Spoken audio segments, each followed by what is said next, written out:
You know that feeling you get from a nice warm hug? Well, this is that, but on a plate. We're making short rib ragu.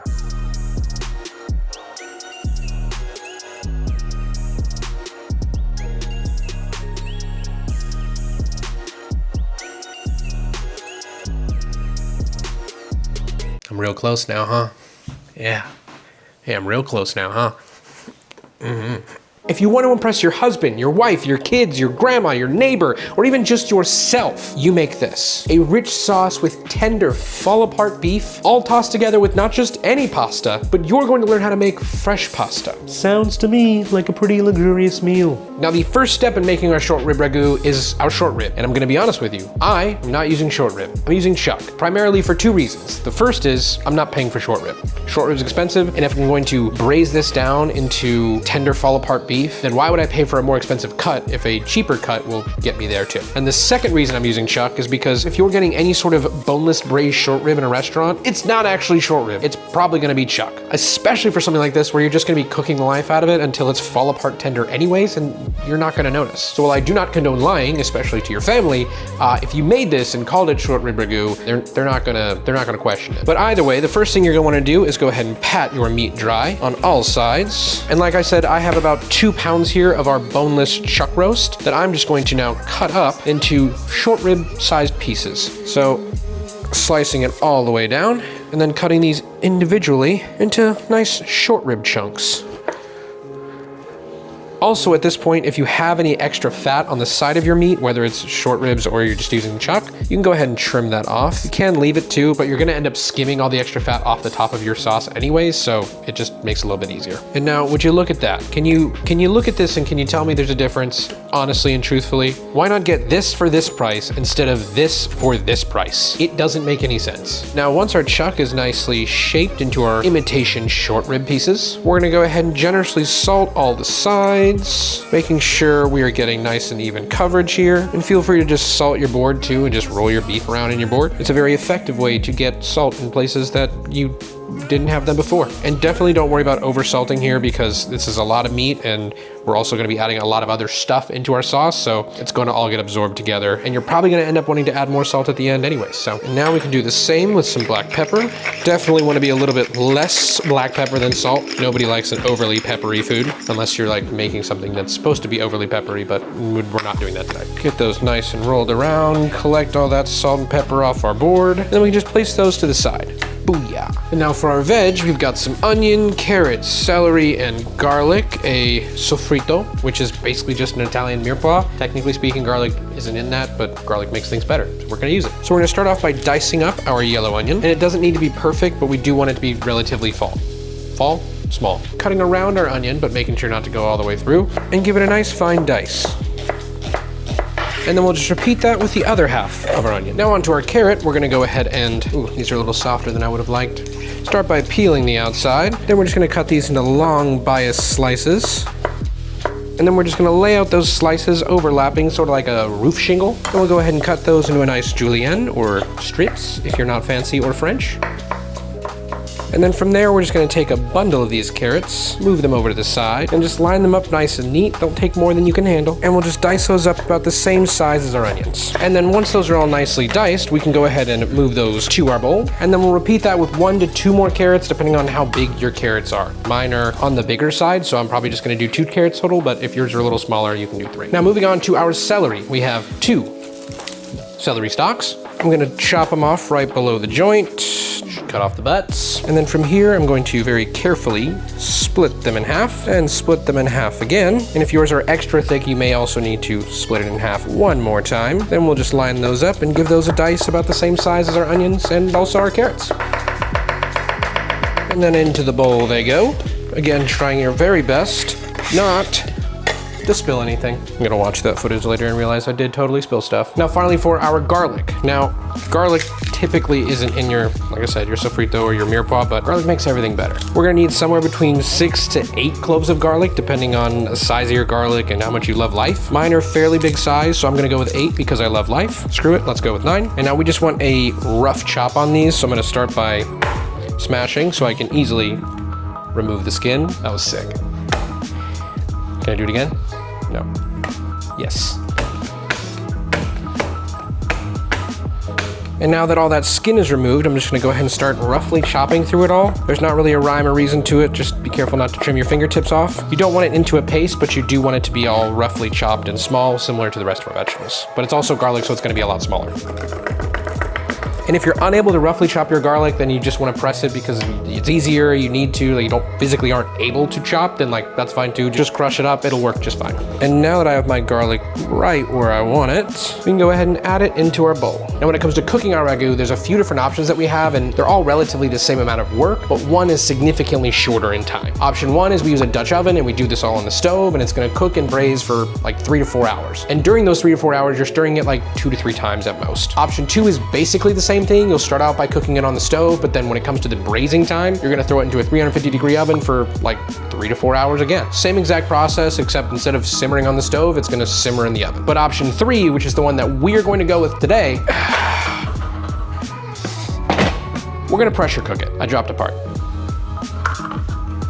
By cooking our sauce and our meat inside a pressure cooker, it's gonna cut our cook time into like a third of what it would be. And that reduced cooking time to me sounds incredibly attractive. But if you don't have access to a pressure cooker, that's totally okay. You can still do it on the stove, you can still do it in the oven, no problem, no issue. This is just gonna make it so it cooks faster. Now the first step to building our sauce is we need to sear off our meat. So for our Instant Pot, we're gonna go ahead and hit saute, and then we'll let it preheat. And now that we're preheated, we can go ahead and add in a couple tablespoons of Graza olive oil, which just so happens to be the sponsor of today's video. You like that segue, right? That was pretty good. That was a pretty good segue. Okay, so when it comes to olive oil, I always get questions about what's good or what to look for. And the simple answer is Graza. Without getting too much into the science of it, let me give you a rundown of why I like it and why I think you will too. Let's start with the sourcing. Graza sources its olives from a single origin, meaning that you're getting a consistent flavor and quality. They aren't cutting corners with any fillers or funny business. Now for the production, once they've acquired their olives, they are pressed and stored all in the same season. This means you're not only getting some of the freshest olive oil, but it also maintains as much of those antioxidants and healthy fats as possible so your heart and skin can benefit. And if you look at the side of each label, you can see the date it was harvested and bottled right next to the best by date, which leads us to packaging. You can get the sizzle and drizzle in either opaque glass or plastic squeeze bottles. And opaque is important because one of the #1 things that can ruin a good olive oil is sunlight. All of these things play a part in why I use Graza. It's truly made for anyone and everyone who cooks. So if you want to start using high quality, great tasting olive oil in your everyday cooking, scan the QR code, click the link in the description, or just use code IAN10 for 10% off your order. And thank you again to Graza for sponsoring today's video. Now we can go ahead and place our beef pieces into our pot, making sure they've each got nice contact. We don't want any overlap here because we want each piece to get a nice sear and develop a nice, beautiful crust. And now after a few minutes on that first side, you can go ahead and pull up your beef and see you've developed a nice sear on the bottom. And so from here, we're just gonna go ahead and flip over to the next side, and we're gonna repeat this process until all the sides of our beef are completely seared. And this step is really important. You don't wanna just skip this over. Yes, technically speaking, when you're braising your beef, it's gonna cook all the way through, but this is where we're developing a lot of that flavor. And so if you skip it, you're just missing out on flavor.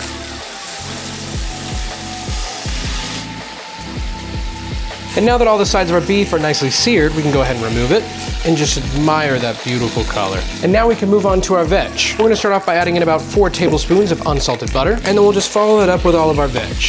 We'll give that a very hefty pinch of salt. It's gonna season and help draw all the moisture out of our vegetables. And now we'll just continue to cook these down for about 3 to 4 minutes, just until they get nice and soft and translucent. And you do wanna make sure that you keep it moving because you don't want any of the garlic to burn. Oh yeah, I really wish you could smell this right now. And now after about 4 minutes, our onions are starting to become translucent. Everything is extremely fragrant. We're gonna add in about 3 tablespoons of tomato paste. And we're just gonna cook that down for a couple of minutes. It is gonna start sticking to the bottom of your pan, and that's okay, that's what you want. You want it to start to get dark and kind of caramelized, especially just to cook off that raw tomato pasty flavor. And then after a couple minutes, we're gonna go ahead and just fold everything all together. Get that tomato paste nice and incorporated with all those vegetables. Everything should now be this nice, deep, dark red color. Ooh.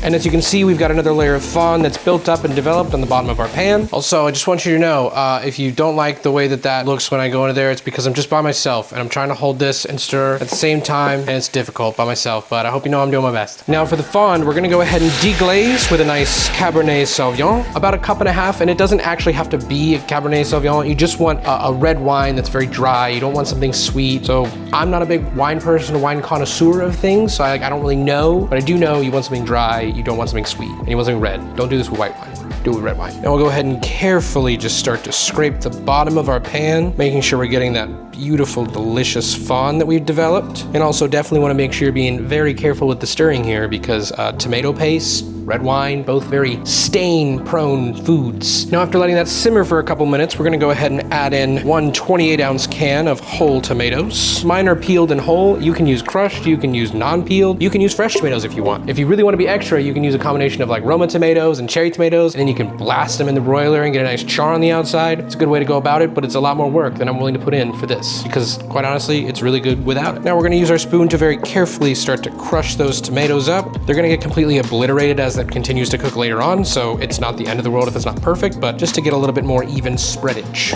Now we can go ahead and add in 2 cups of your preferred beef broth.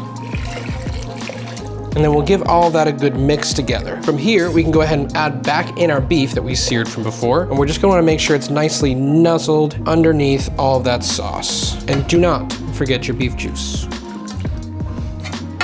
That's all flavor.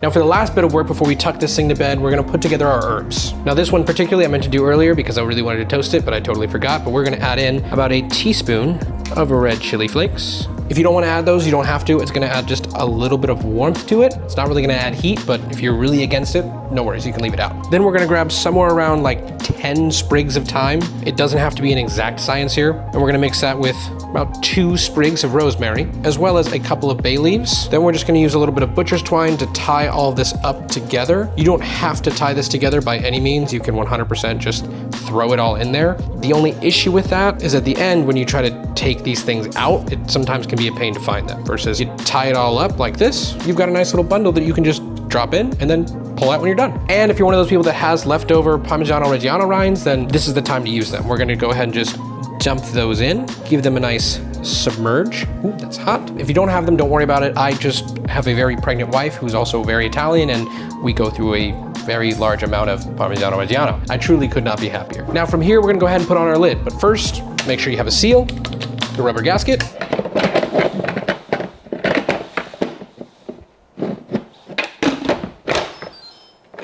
got it. And 2, make sure that your steam valve is closed. And then from here, I'm just gonna hit pressure cook. I have an option right up here for beef. Yours might be different. If you have something like a stew or a braise, that's what you're gonna wanna click. Or if you don't have any of the options at all, then just 30 minutes. Press start and let it cook. And another very important note to make is that if you're using a pressure cooker, you're gonna wanna let it release naturally. Do not go over there and just flick it and let it just psh everywhere. Let it release naturally, low and slow.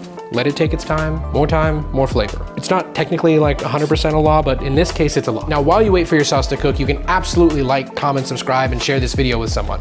Nobody's stopping you from doing it. In fact, I kind of encourage it because it's completely free to you and it really helps to support the channel. So if you don't mind, that'd be really nice of you. But after the 30 or so seconds it took you to do that, you can make fresh pasta. But also, it's totally okay to use pre-made dried pasta. Don't let anybody shame you about it. We're gonna start by removing any jewelry you may have on your hands. Also wash them. Make sure your hands are washed. Then we're gonna dump out 500 grams of Tipo 00 flour. It looks like this. It's used in a lot of pastas and pizza dough. Then we're gonna take a small bowl and make a little well in this mountain of flour. And from here, we're gonna go ahead and crack in 5 whole eggs. Now, there are lots of different pasta recipes out there. Some people claim that, oh, you just use this or that, or use this many eggs or this many yolks, and that's fine. This is how I like to make it. If you would like to do it differently, that's totally cool. I've made it differently before too, and it works out great. There's really no right or wrong way to make pasta as long as you're enjoying it. But don't tell my Italian wife or her family I said that because they might say otherwise. Add in a small pinch of salt, about like a 1/4 teaspoon. It's really not a lot. And then we're gonna use a fork and we're going to slowly and carefully break these yolks and whisk this all together. We wanna make sure we keep our eggs inside of our little volcano of flour. And once those eggs are nicely scrambled, we can start kind of kicking in some flour here and there. Start to hydrate and start to incorporate. You don't wanna do this part too fast because if you do, you'll have an egg leak and it'll just, like, oh crap, like that, but not exactly like that. So we're just slowly kicking in some flour. We're gonna start to bring a little bit more in and incorporate it all together. Once we start to get to a nice thick consistency, we can drop our fork and we can move over to our bench scraper. And from here, we're gonna move quickly because our egg's gonna wanna leak. We're going to kind of push and fold everything together.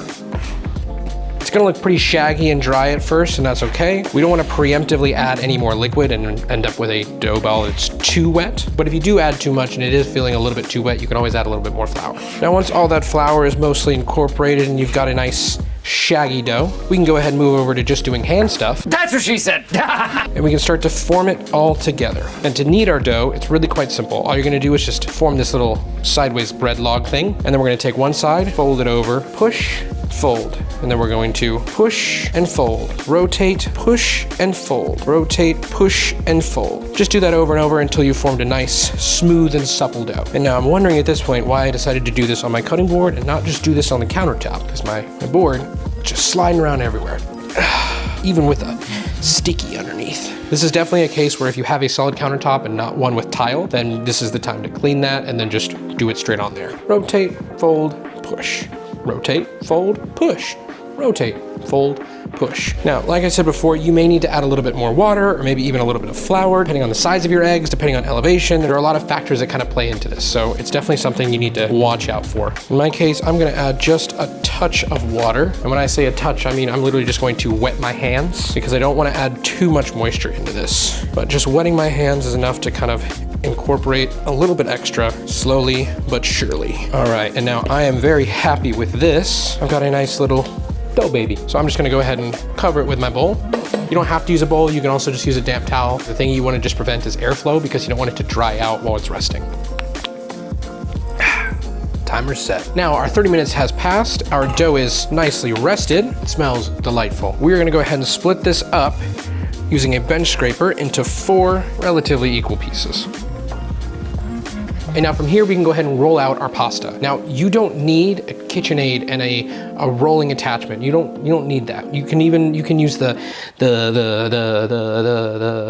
hand crank. You can use a hand crank, like those work great. You can just use a rolling pin. Like you can use a wine bottle or an olive oil bottle, something round. Like you don't need fancy equipment to make good food and fresh pasta. Like you can make it work with whatever you got. I'm very fortunate enough to have this, so I'm going to use this. Now, the first thing we're gonna wanna do is take one of our pieces and we're just gonna kind of shape it into a little flat puck. We're gonna dust the top with a little bit of flour at the bottom. And now from here, if you're using a pasta roller, we're gonna start this on the 1 setting. That is the fattest setting, the thickest setting. And we're gonna start it nice and slow. And what we're gonna do is we're just gonna feed our pasta dough through. Watch your fingers because you do not wanna get your fingers stuck in this. That sucks. Beautiful. Now from here, we're gonna do something called laminating, which means instead of just pushing it back on through, we're actually going to fold this over once, fold it over twice. And now originally we went through this way, we're gonna rotate, we're gonna feed it through this way. This is just gonna help our dough get a nice, soft and supple texture. Nice and smooth, nice and consistent. Beautiful. Just like that. We're gonna repeat it one more time. And again, you can just do this with a hand crank or a rolling pin or whatever you have. You can do this all by hand. Now I'm gonna run this through again, one more time. You wanna feed this through the center. That's really important. No. See, I did not add enough flour to mine, so it chunked up a little bit. That's okay. We're gonna laminate again. This time we're going to appropriately flour the top and bottom so it doesn't stick. See, mistakes happen. Is it the end of the world? No. Did we fix it? Yeah. Beautiful. Now, just to be safe, I'm gonna add a little bit more flour. Now I'm gonna feed it in again. And remember, we're still on the 1 setting, so take your time. Now, we're gonna bump it up to 2, and we're gonna feed it in. Add a little more flour. Sorry, that's a really unpleasant noise. That's like way more unpleasant than it should be. I feel like maybe my mixer's broken. We're feeding it again through number 2. Now we're gonna bump it up to 3. Remember, it's really important that you feed it through the center. If you don't feed it through the center, it'll bunch up on the sides and it'll kind of tear up your dough. Beautiful. We're gonna go to 4. Nice and smooth. Let's bump it up to 5. Beautiful. And now the pasta that we're making today is a pappardelle, so it's gonna be like a thicker fettuccine noodle. Now, typically pappardelle is gonna be made somewhere between like a 5 to a 6. I think it's more of a personal preference. Go off what you like. If you want it to be thicker, you can stop it at a 5. If you want it to be a little thinner, you can go down to a 6. I am gonna go for a little thinner. I'm gonna bring this down to a 6 and carefully feed it through one last time. Ta-da, fresh pasta. Now again, we're making a pappardelle, so we're gonna be making a really thick cut noodle. So I wanna make sure that this is nice and dusted so we have no stickage because we're gonna be cutting this by hand. So I'm gonna go ahead and fold this over on itself. We're gonna line it up as best we can. My sheet ended up being a little bit thinner towards one end, so what I'm gonna do is actually just cut that end off and trim that one separately. Move that to the side there. And now with our nice and even strip of pasta, I'm just gonna go ahead and fold it over once, fold it over twice. And then from here, we're gonna cut this into 4 1-inch thick sections. You can go thicker, you can go thinner. It's really a personal preference at this point. It's all gonna taste exactly the same. But either way, we're gonna give it a little dusting, make sure none of our pasta is sticking to each other. And from here, we can go ahead and coil it up as neat as possible. And we're left with fresh pappardelle. And we're just going to repeat that exact same process with the rest of our dough. And now that all of our pasta has been rolled out and cut, we can go ahead and just cover it up with a damp paper towel just to prevent it from drying out before we cook it. Now, before we cook our pasta, we need to go back to our sauce. It is cooked, it is fully released, and we are ready to check it out. Oh yeah. I wish you could smell this. This looks incredible. Now we need to remove all that meat from before. Ooh.